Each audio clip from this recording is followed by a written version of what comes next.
श्री शिवाय नमस्तुभ्यम। हर हर महादेव। दोस्तों, साल 2026 की सबसे बड़ी और सबसे पावन रात आने वाली है। एक ऐसा महासंयोग जिसका इंतजार हर शिव भक्त पूरे साल करता है। जुलाई 2026 में आषाढ़ महीने की वो तिथि आ रही है जो आपके जीवन के सारे दुख, सारे कर्ज और घर के सारे क्लेश हमेशा के लिए खत्म कर सकती है। जी हाँ, हम बात कर रहे हैं वर्ष 2026 की पहली बुधवार की अष्टमी यानी बुध अष्टमी।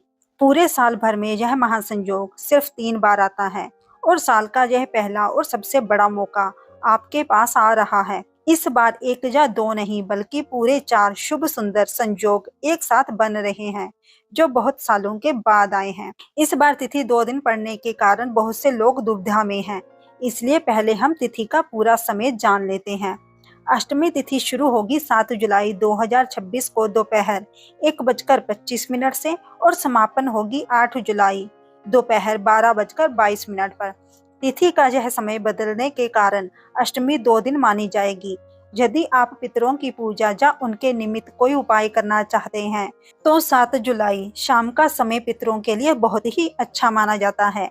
लेकिन यदि आप भगवान भोलेनाथ को प्रसन्न करना चाहते हैं, अपनी मनोकामना पूर्ण करना चाहते हैं, तो उदय तिथि के अनुसार बुधवार की अष्टमी का मुख्य व्रत और उपाय 8 जुलाई को ही किया जाएगा। इस पूरी वीडियो में हम लोग 4 महा उपायों के बारे में बात करेंगे जो बुधवार की अष्टमी तिथि पर आप सभी को जरूर करने चाहिए। जितने भी फेमस उपाय हैं, पूज्य गुरु जी ने अपनी बहुत सारी कथाओं में इनके बारे में बताया है। हम उन्हीं के बारे में बात करेंगे। पहले जो सबसे फेमस उपाय है बुधवार की अष्टमी का, वह है मूंग के दाने का उपाय, जो ग्रह दोष और संकटों को दूर करने के लिए किया जाता है। यहाँ पर हमें मूंग के दानों की गिनती नहीं करनी है, ना ही एक चुटकी लेना है, ना ही एक चम्मच लेना है। हमें थोड़ी ज्यादा मात्रा में मूंग के दाने लेने होंगे। आपको एक कटोरी भरकर खड़ा मूंग लेना है। ध्यान रखिएगा, कटोरी यहाँ पर पुरानी नहीं चलेगी। मार्केट में 10 या 12 रुपए में स्टील की हल्की सी नई कटोरी मिल जाएगी, आप वह लेकर आ सकते हैं। या आपके पास उसकी व्यवस्था नहीं है तो आप प्लास्टिक या पत्तों का बना हुआ डूना भी ले सकते हैं, उसमें खड़ा मूंग भरकर रखें। ध्यान रखिएगा, आपको मूंग की दाल नहीं लेनी है बल्कि साबुत खड़ा मूंग लेना है। अब इतना करने के बाद आपको जरूरत पड़ने वाली है गुड़ की, क्योंकि सारा खेल इस उपाय में गुड़ का ही है। जिस कटोरी या डोने में आपने हरा मूंग रखा है उसी के ऊपर गुड़ का एक साबुत टुकड़ा रख दें। टुकड़ा ऐसा नहीं कि बड़ा सा हो और उसे तोड़ लिया जाए, बल्कि एक छोटा सा खड़ा गुड़ का टुकड़ा मूंग के ऊपर रख दें। इसके बाद आपको भोले बाबा के ऐसे मंदिर या शिवलिंग के पास जाना है जहां पर भगवान गणेश जी की कोई ना कोई मूर्ति या प्रतिमा लगी हो। सबसे पहले भगवान गणेश के पास में उस कटोरी को रखना है, उनसे विनती करना है, प्रार्थना करना है कि हमारे घर में, हमारे परिवार में बहुत संकट और समस्याएं चल रही हैं। हे विघ्नहर्ता, जैसे आप पूरे वर्ष भर सभी के कष्टों को हरते हैं, हमारे भी परिवार के इन विघ्नों को दूर करें। ऐसी प्रार्थना करके उस मूंग की कटोरी को गुड़ के साथ भोले बाबा के शिवलिंग के पास ही कहीं स्थान पर छोड़ दीजिए और अपने घर वापस आ जाना है। ध्यान रखिएगा, उस कटोरी को वापस अपने घर नहीं लाना है, वहीं छोड़कर आना है। इससे जो भी ग्रह आपको परेशान कर रहे होंगे वह शांत हो जाएंगे और सारी समस्याएं खत्म हो जाएंगी और लंबे समय से चल रही कोई भी बीमारी या कष्ट है वो भी दूर होगा। अब आगे बढ़ते हैं हमारे दूसरे उपाय की तरफ, जो कि हमें करना है चावल के दाने और बेलपत्री के साथ। यह भी बुधवार की अष्टमी का एक बहुत ही फेमस उपाय है जो हर कार्य में सफलता दिलाने के लिए किया जाता है। बहुत से लोग कहते हैं कि हमारे जीवन में हम जिस भी काम में हाथ लगाते हैं वह बिगड़ जाता है। देसी भाषा में कहें तो कुछ लोगों की ऐसी समस्या होती है कि सोने को हाथ लगाते हैं वह कोला हो जाता है। अगर आपको किसी भी काम में सफलता नहीं मिल रही तो आप इस उपाय को करेंगे। इसके लिए आपको मात्र एक चुटकी चावल के दाने और एक बेलपत्री की जरूरत पड़ेगी। ध्यान रखिएगा कि बेलपत्री कहीं से कटा फटा नहीं होना चाहिए। इन दोनों चीजों को लेकर आप भोले बाबा के शिवलिंग के पास पहुंच जाएं।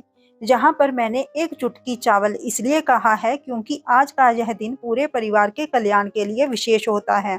अपने कष्टों और परेशानियों के बारे में महादेव को बताते हुए शिवलिंग पर बने 5 पवित्र स्थानों पर थोड़े थोड़े चावल के दाने रखने हैं। सबसे पहले भगवान गणेश के स्थान पर, फिर भगवान कार्तिकेय जी के स्थान पर, फिर माता अशोक सुंदरी के स्थान पर, फिर माता पार्वती के हस्तकमल पर और सबसे लास्ट में भोले बाबा के शिवलिंग के ऊपर चावल के दाने रखना है।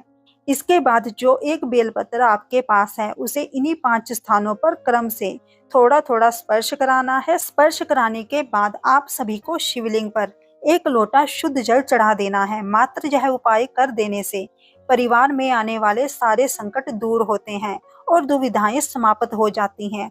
इसके बाद जो बेलपत्र आपने स्पर्श कराया है उसे भगवान भोलेनाथ पर समर्पित कर दें। चलिए दर्शकों, आगे बढ़ते हैं वीडियो के तीसरे उपाय की तरफ, जो कि हमने करना है कमल गट्टे के साथ। कमल गट्टा सुनते ही आपके माइंड में आ गया होगा कि यह उपाय स्पेशली पैसे यानी धन संपदा और कर्ज मुक्ति के लिए है। लेकिन एक छोटा सा काम जरूर करिएगा, जल्दी से वीडियो को लाइक कर दीजिएगा और जिन्होंने अभी तक चैनल को सब्सक्राइब नहीं किया है और मेरी आवाज पहली बार सुन रहे हैं, वह चैनल को सब्सक्राइब जरूर करिएगा। देखिए दर्शकों, पैसा हर इंसान की जरूरत है, यह बात किसी से छिपी नहीं है। लेकिन यदि आपने पैसा किसी गलत तरीके से इस्तेमाल किया या कमाया है, जैसे लोन या कर्ज लेकर जुए में उड़ाया या कोई गलत कार्य किया है, तब आप इस उपाय को नहीं करिएगा। अगर आपने अपनी जायज जरूरतों के लिए कर्ज लिया है और उसे चुका नहीं पा रहे, तब आप इस उपाय को करेंगे। इसके लिए आपको मात्र एक कमल गट्टे की जरूरत पड़ेगी। उस एक कमल गट्टे को लेकर भोले बाबा के शिवलिंग के पास पहुंच जाएं। अब ध्यान रखिएगा, कमल गट्टे को हाथ में लेकर महादेव के कोई भी दिव्य नामों का स्मरण करते हुए शिवलिंग के ऊपर जिस दिशा में घड़ी घूमती है 27 बार घुमाना है। 27 बार घुमाने के बाद उस कमल गट्टे को शिवलिंग पर समर्पित कर दें। इससे घर के रुपए पैसे के कष्ट और कर्ज की समस्याएं धीरे धीरे खत्म हो जाएंगी। अब आगे बढ़ते हैं इस वीडियो के सबसे आखिरी और चौथे उपाय की तरफ, जो कि हमें शहद और गुड़ के साथ करना है। यह उपाय स्पेशली घर के लड़ाई झगड़े मिटाने और जिस इंसान को क्रोध बहुत ज्यादा आता है उसके गुस्से को शांत करने के लिए है। इसके लिए आपको 2 चीजें लेनी है, मिठास के लिए शहद और साथ में गुड़। इन दोनों चीजों को लेकर शिवालय जाइए। सबसे पहले भोले बाबा के शिवलिंग के ऊपर आपको शहद का अच्छी तरह से लेपन कर देना है।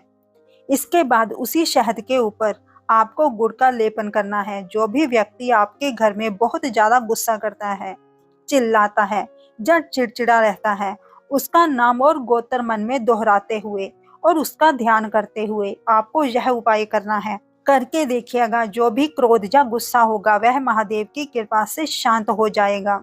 एक विशेष बात ध्यान रखिएगा दोस्तों, कि यदि किसी उपाय में जल चढ़ाने की विधि बताई गई है तो उसे आप केवल शिवलिंग पर ही कर सकते हैं, मूर्ति के पास नहीं कर सकते। लेकिन जिन उपायों में जल चढ़ाने का विधान नहीं है, केवल सामग्री अर्पण करने या लेपन का है, उन्हें आप परिस्थिति के अनुसार महादेव की प्रतिमा के सामने भी कर सकते हैं। बाकी मुझे जितना पता था बुधवार की अष्टमी के इन महा उपायों के बारे में, मैंने आपको बहुत अच्छे से बताने की कोशिश की है। अगर कोई बात समझ में नहीं आई हो तो नीचे कमेंट सेक्शन में पूछ सकते हैं। दोस्तों, यह मेरा एक नया चैनल है और मैंने इस वीडियो के जरिए आप सभी तक यह जानकारी देने की एक छोटी सी कोशिश की है। अगर आपको यह जानकारी अच्छी लगी हो तो प्लीज इस नए चैनल को अपना ढेर सारा प्यार और सपोर्ट जरूर दें। वीडियो को लाइक करें और चैनल को सब्सक्राइब करना ना भूलें। श्री शिवाय नमस्तुभ्यम। हर हर महादेव।